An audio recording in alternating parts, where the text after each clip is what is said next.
Guys, कैसे आप सब। स्वागत है आप सभी का एक बार फिर आपके अपने चैनल नॉलेज सिटी में। दोस्तों, आज हम बात करने वाले हैं जो हमारी सीरीज इंग्लिश ग्रामर चल रही है उसके अंदर हमारा आर्टिकल चैप्टर चल रहा था। ठीक है, आर्टिकल चैप्टर के अंदर हम ए और एन का यूज जान चुके हैं। आज हम आर्टिकल दा का यूज जानेंगे। ठीक है, तो इससे पहले अगर आपने कोई वीडियो नहीं देखी जाके देख लेना, लिंक डिस्क्रिप्शन बॉक्स और ऊपर आई बटन में मिल जाएगा। तो हाँ भाई, आज हम बात करेंगे आर्टिकल दा। जैसे कि मैंने आपको प्रीवियस क्लास में समझाया था कि आर्टिकल दा हमारा एक डेफिनेट आर्टिकल होता है।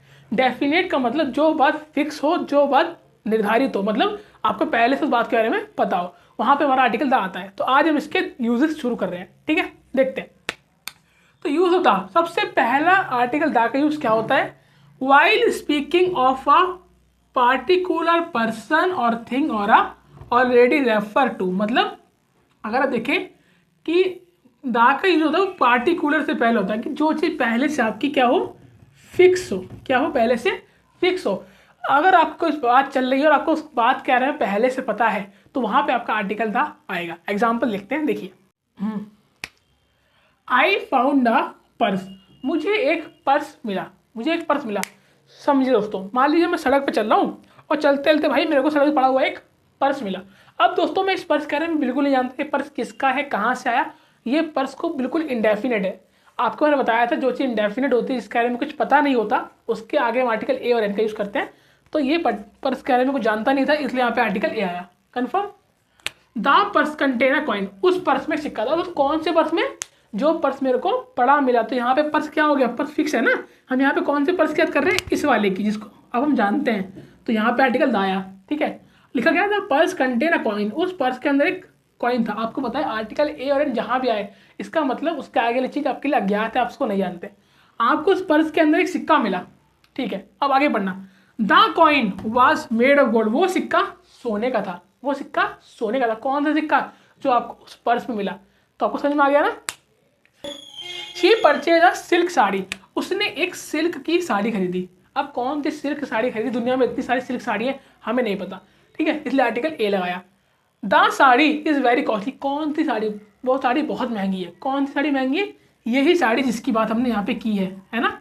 तो इस साड़ी की बात हमने यहाँ पे की थी, इसलिए यहाँ पे हमने आर्टिकल लगाया। क्योंकि यहाँ पे हम जानते हैं कि जिस भी साड़ी की यहाँ बात चल रही है आगे, वो यही साड़ी है ना। यहाँ पे उसको जानते नहीं थे, इसलिए आर्टिकल ए लगाया। यहाँ पे जान गए, इसलिए आर्टिकल दा लगाया। ठीक है, ये हमारा पहला पॉइंट। आई होप आपको पहला पॉइंट समझ में आया हो, जब किसी निर्धारित वस्तु की बात चल रही हो जो आपको पता हो, इसलिए आर्टिकल दा आता है। आगे बात करें। When a singular noun is meant to represent a whole category और क्लास।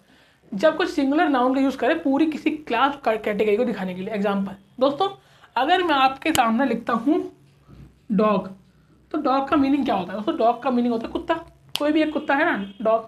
लेकिन दोस्तों, अगर मैं इस डॉग के आगे दा लगा देता हूँ, दा, तो अब दोस्तों आप जान के हैरान होंगे कि अब यहाँ मीनिंग चेंज हो चुका है।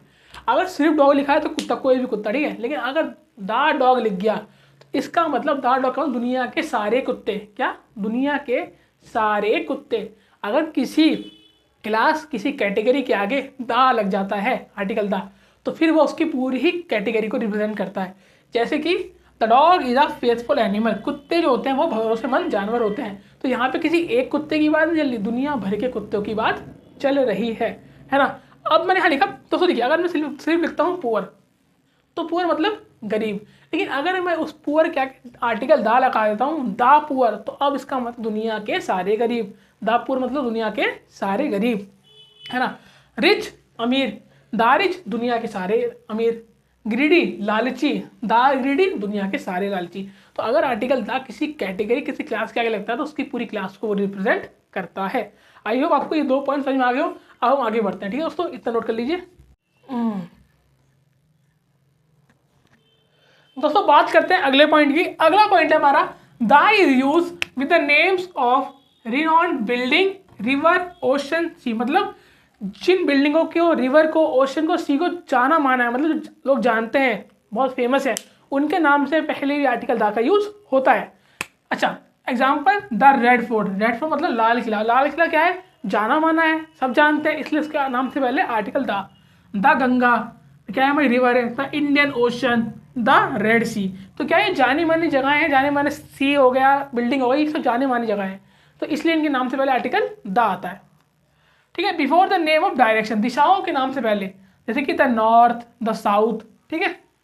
Before the names of important and renowned books, जिन किताबों को लोग जानते हैं जानी मानी किताबें हैं, उनके पहले से भी आर्टिकल आता है। Example the Ramayana, the Quran, है ना, जानी मानी हमारी धार्मिक किताबें हैं ना ये। अच्छा दोस्तों, अभी क्या चल रहा है, अभी आर्टिकल का बेस चल रहा है, मतलब अभी मैं आपको जो नॉर्मल चीज़ें हैं दा के बारे में, एक एन के बारे में बता रहा हूँ।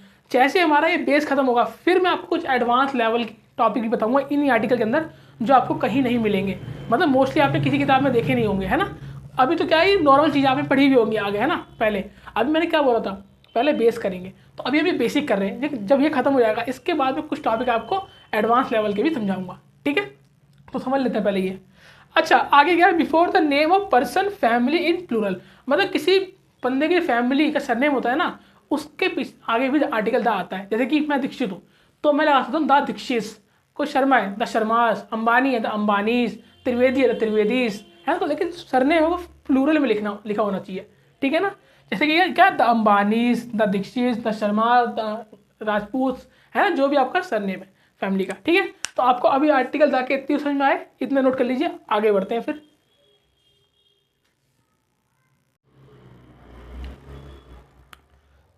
दोस्तों बात करते हैं पॉइंट नंबर 7 की, जो है before such common noun that are names of things which are unique.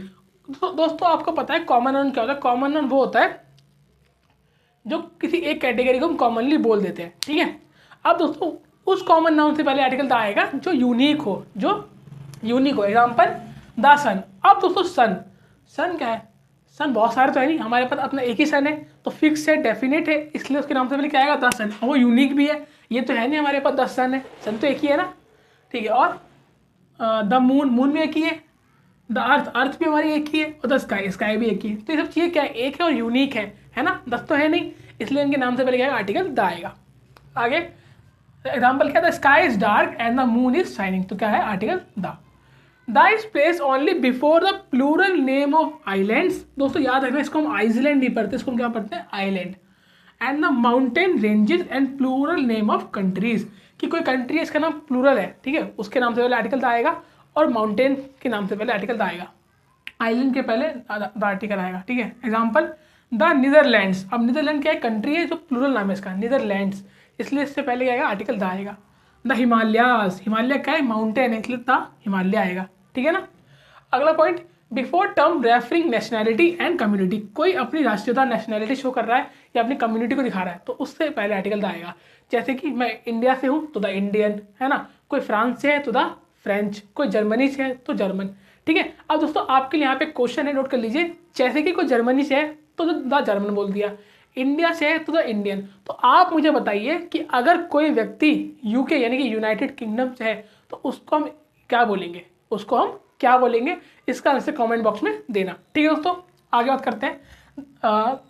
Example है ना, before a proper noun only when it is qualified by a adjective. अब दोस्तों प्रॉपर नाउन क्या होता है, टेंशन मत लीजिए, नाउन चैप्टर पढ़ेंगे तो पूरा डिटेल में पढ़ेंगे, अभी समझ लीजिए। प्रॉपर नाउन वो होता है जो अपने आप में एक ही होता है, मतलब जो एक ही होता है उसे बोलते हैं प्रॉपर नाउन।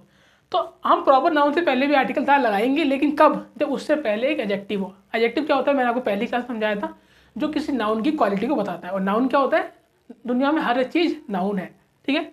एग्जाम्पल लिखा था ब्रेव नेपोलियन। अब नेपोलियन का एक व्यक्ति का नाम है, प्रॉपर नाउन है, क्यों, अकेला नेपोलियन एक ही था, है ना। तो प्रॉपर नाउन हो गया ये हमारा। अब प्रॉपर नाउन से पहले आर्टिकल कब आ सकता है, जब उसके पहले कोई क्या हो, एडजेक्टिव हो। तो यहाँ पे अगर खाली नेपोलियन लिखा होता तो हम द नेपोलियन नहीं कर सकते, लेकिन यहाँ पे नेपोलियन से पहले क्या लिखा, ब्रेव। ब्रेव मतलब बहादुर, बहादुर होना उसकी क्या है, क्वालिटी है। तो ये ब्रेव वर्ड नेपोलियन की क्या बता रहा है, क्वालिटी बता रहा है कि नेपोलियन बहादुर था, इसलिए हमने यहाँ पे आर्टिकल द का यूज किया, द ब्रेव नेपोलियन। अगला एग्जाम्पल, द इमोर्टल शेक्सपियर। अब शेक्सपियर क्या है, एक व्यक्ति का नाम है, इसी व्यक्ति ने तो वो लाइन दी थी कि नाम में क्या रखा है ना। तो दोस्तों क्या है, शेक्सपियर। अब खाली शेक्सपियर से पहले हम आर्टिकल द यूज नहीं कर सकते, लेकिन इससे पहले एक एडजेक्टिव लिख दिया इन लोगों ने, क्या, इमोर्टल, अमर, अमर शेक्सपियर। इसलिए ये इमोर्टल वर्ड इसकी क्या बता रहा है, क्वालिटी बता रहा है। तो क्या बन गया ये एडजेक्टिव, इसलिए इससे पहले हमने आर्टिकल द का यूज किया। तो आई होप आपको यहाँ पे इतने पॉइंट समझ में आ गए हो। अब हम बात करते हैं अपने अगले पॉइंट की, इतना नोट कर लीजिए।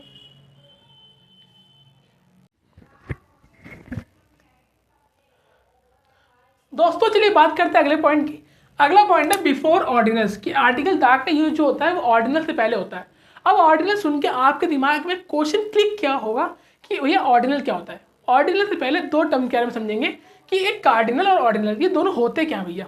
देखिए इंग्लिश के अंदर जो आप बचपन से सुनते आ रहे हैं काउंटिंग का एक ग्रुप जिसको बोलते हैं first, second, third, fourth, fifth, इसको हम बोलते हैं ऑर्डिनल। और एक होता है हमारा 1 2 3 4 5 6, इनको हम बोलते हैं कार्डिनल्स, है ना। तो ऑर्डिनल क्या हो गए हमारे फर्स्ट, सेकंड, थर्ड, और कार्डिनल 1 2 3 4 5 6, है ना।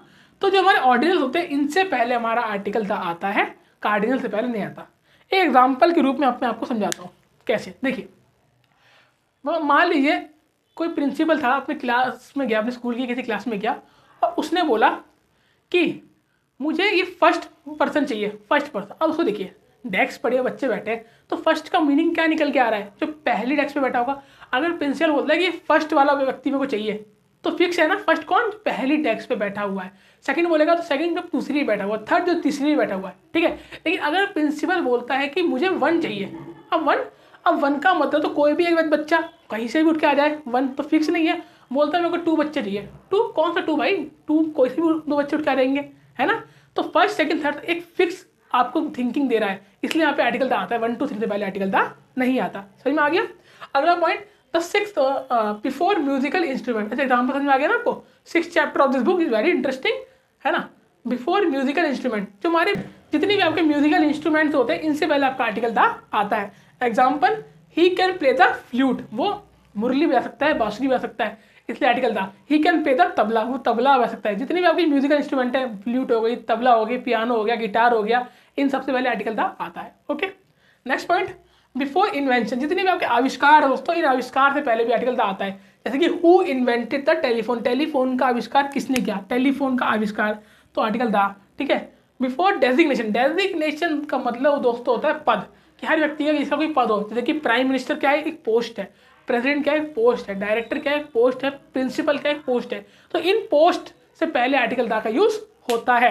लेकिन दोस्तों याद रखना, अगर इन पोस्ट के साथ इन पोस्ट होल्डर का नाम भी आपको दे दे तो वहां पे आर्टिकल दा नहीं आएगा। क्या वैसे तो जब मैंने अभी आपको बताया कि जब हमारे आर्टिकल का बेस खत्म हो जाएगा, जब मैं एडवांस पे पहुंचूंगा तब मैं आपको कुछ एडवांस टॉपिक बताऊंगा। उसी में से एक टॉपिक ये भी है कि जब किसी पोस्ट के साथ उस पोस्ट होल्डर का नाम भी दे दिया जाए तो आर्टिकल दा का यूज नहीं होता। ये हम आगे चल के पढ़ेंगे।